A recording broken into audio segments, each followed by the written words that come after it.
Thank you, Mr. Speaker. I rise to raise a question. What was the secret side deal on Ukraine?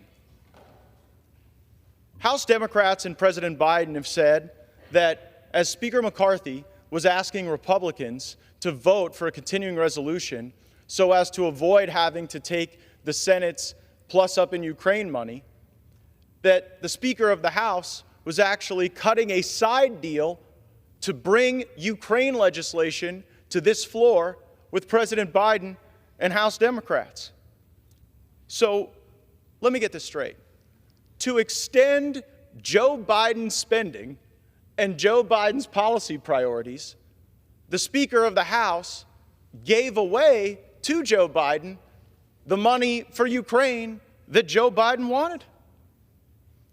It is going to be difficult for my Republican friends to keep calling President Biden feeble while he continues to take Speaker McCarthy's lunch money in every negotiation. The Speaker of the House has responded to these reports of a secret side deal on money for Ukraine, opaquely stating that he still wants to fund Ukraine and our border. I have a few replies to this statement. First, the Speaker's statement confirms the existence of a secret deal. And I have talked to members of our own leadership who have said they didn't even know that Speaker McCarthy was negotiating a secret side deal outside of our conference, outside of his own leadership team, for the sake of Ukraine. Second, Ukraine has lost the support of a majority of the majority. The last time there was a freestanding Ukraine vote on this floor, it was last week. 101 Republicans voted for it, 117 Republicans voted against it. According to the Hastert rule, which Speaker McCarthy agreed to in January, you cannot use Democrats to roll a majority of the majority, certainly on something as consequential as Ukraine. So for all the crocodile tears about what may happen later this week about a motion to vacate, working with the Democrats is a yellow brick road that has been paved by Speaker McCarthy, whether it was the debt limit deal, the CR, or now this secret deal on Ukraine. Third, this is swampy log rolling. The American people deserve single subject bills. I get that a lot of folks might disagree with my perspectives on the border or on Ukraine, but can we at least agree that no matter how you feel about Ukraine or the southern border, they each deserve the dignity of their own consideration and should not be rolled together where they might pass where each individually wouldn't? This is what we're trying to get away from. This is the spirit of the January agreement we made with the Speaker.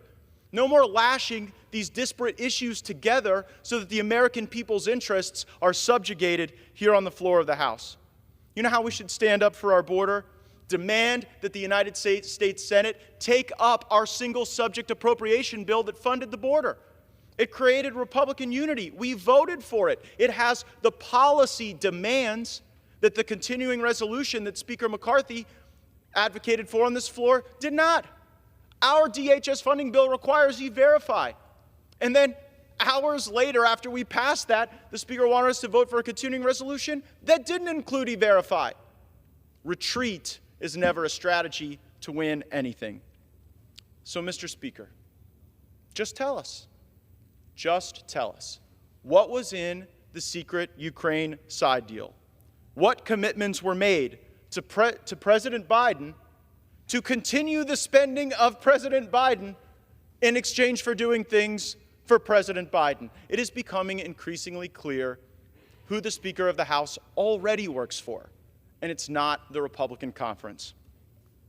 Mr. Speaker, I would ask that these questions be answered soon, because there may be other votes coming today or later this week that could be implicated by the answers to these questions. Members of the Republican Party might vote differently on a motion to vacate if they heard what the Speaker had to share with us about his secret side deal with Joe Biden on Ukraine.